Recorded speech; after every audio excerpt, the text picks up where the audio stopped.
there was a city council kind of community wellness committee meeting. Yeah. On what should have been a routine agreement with a ban on conversion therapy.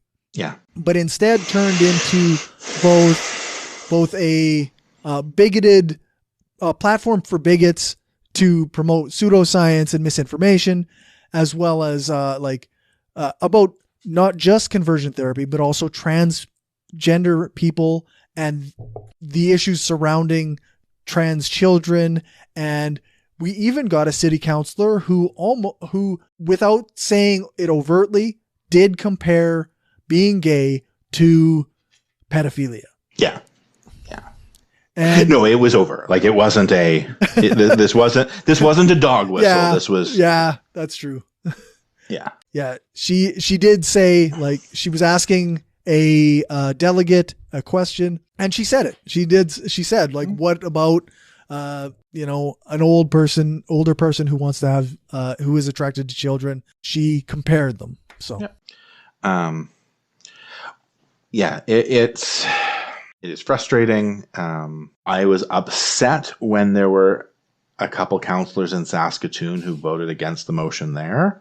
Right. I am significantly more angry this time around in Regina. Again,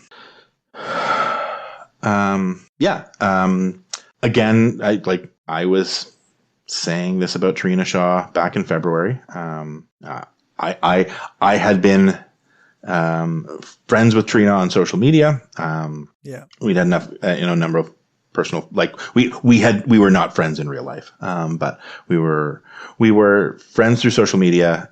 She posted she posted an article in support of a media personality who was fairly famous for being transphobic and homophobic. I took time before I posted anything, made sure it was very, very polite, and said, "Hey, I would like to get some clarification. You have previously stated that you are in support of diversity and inclusion, and that this was part of your platform when running for city council. How do you reconcile that with publicly supporting someone who is openly transphobic and homophobic?" And she blocked me and deleted the comment. Mm-hmm. I'm like, okay, that's a sign, right? Because people make mistakes, right? Like, yep. I had a couple people over the last few weeks who posted something about Prince Philip, and you're like, hey, just so you know, he was a horrible racist, and a awful human being, said some pretty horrible things, and they're like, oh fuck, I didn't know that. I just thought he was the cute old man who was married to the Queen. I'm like, right, and then oh shit, I'm sorry, I didn't realize that, right? And that's all it takes, right? Like. There's no expectation that everyone know everything about everyone they ever have talked about or admired. Right. But that was a bad sign, and I've seen nothing but more evidence of that over the intervening months. And then for her to compare homosexuality to pedophilia is just one more, there was one more step down that path. She apologized afterwards, right, in a somewhat half-hearted apology, but it was a better apology than a lot of apologies, but I still don't buy it, right? Like, I'm still on the edge going, oh, well, I mean, we'll see what your behavior is like after this, right? Absolutely. And that's the thing it's, are you sorry you did it, or are you sorry you got caught? Right. Are you sorry because there's outrage and it's aimed at you? Yeah. And one of the and again, personal bias coming in. One of the reasons I think it's sorry you got caught is because when the behavior was pointed out to you previously, when it wasn't in a public forum, when it was just one person privately tapping you on the shoulder and letting you know that what you were saying was problematic, you didn't apologize then. You silenced them and hid the evidence. So doesn't bode well for when you only apologize when you're caught but do the same behavior and don't apologize when you're not caught. One of the other points that was addressed and again, and conflict, or not conflict, but like obviously biased, Right. because I was involved with the drafting of the response by Queen City Pride to it as well. But so one of the things that had been addressed as well is the fact that there wasn't a point of order addressed by the chair of the meeting, and that gets talked about in Kat's letter as well. Both, so that Kat is not directly related. I don't want to imply she's directly related to Queen City Pride. Her letter and our response was separate, but is the idea that like even though the chair wasn't being problematic in and of himself, the fact that there were off-topic points being allowed to be raised is in and of itself problematic as well. And when there are conversations like this, allowing people to come up and start talking about gender affirming healthcare, and somehow conflating it with conversion therapy is problematic. Like, the chair needs to step in and say, "Hey, no, like, point of order. That is not what we're talking about here. This is not the time or place to have that conversation." In the same way they would as if we were having a city council meeting on changing school zone speed limits. If someone showed up and started talking about business licenses in the downtown core, you would say, "Hey, no, like, that's a different meeting." Don't bring that up here. Bring that up then. Yeah.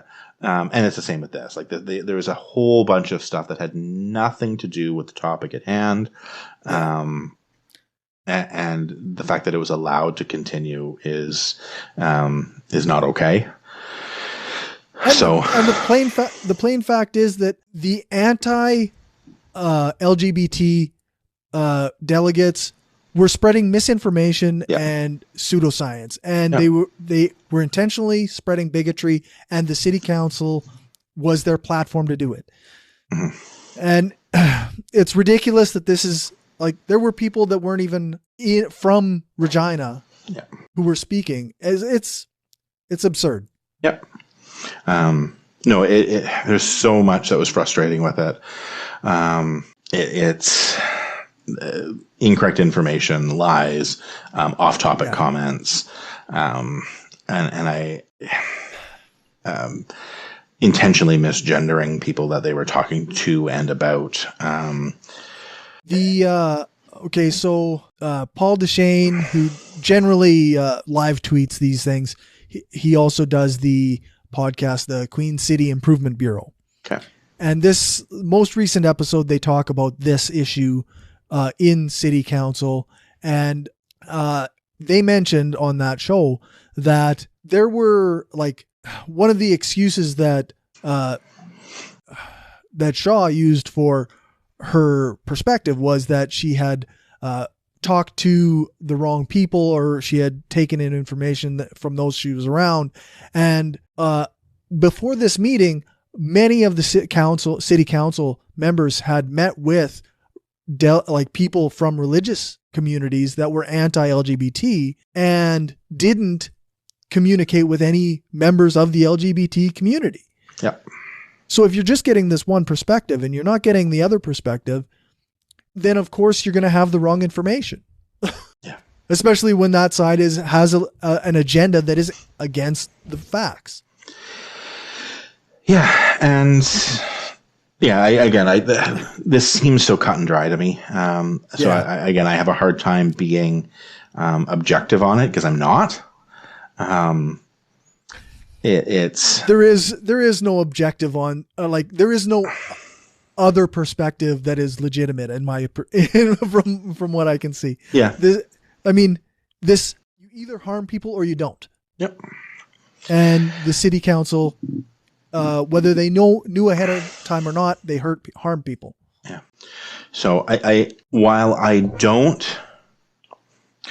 not optimistic regarding Councillor Shaw, I have hope for the other members of council who were involved in the meeting that they will learn and grow from this. And I may be being naive, but I believe they will. I believe they are going to take the time to learn what they need to learn, and get a greater understanding of of what's off topic. And that partially, does come from it's a new council.